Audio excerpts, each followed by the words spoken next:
Ang tagal bago ko nakita uli yung buwan yun, oh. Oh.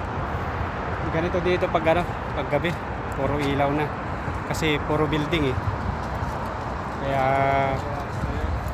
nakakamiss ang ano, probinsya.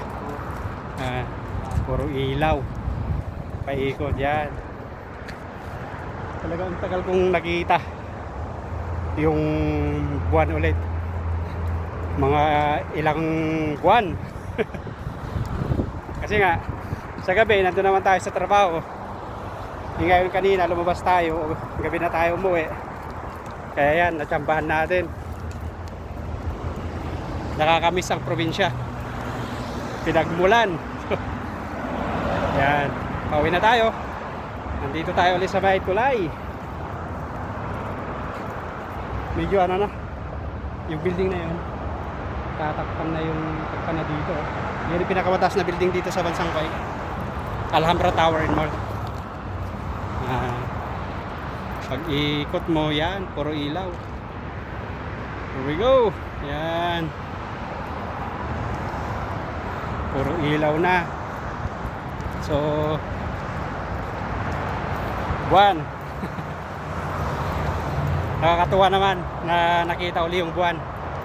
So musta man ang buhay-buhay mga kababayan. Yan, nakakamiss ang probinsya na pinagmulan.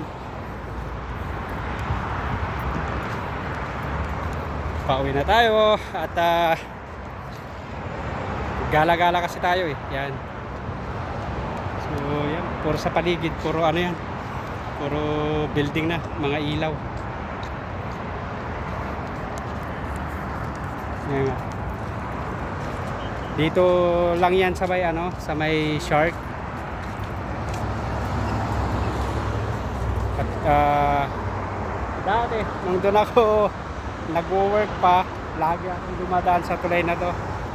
So kaya nasabi ko, may vlog ako dati.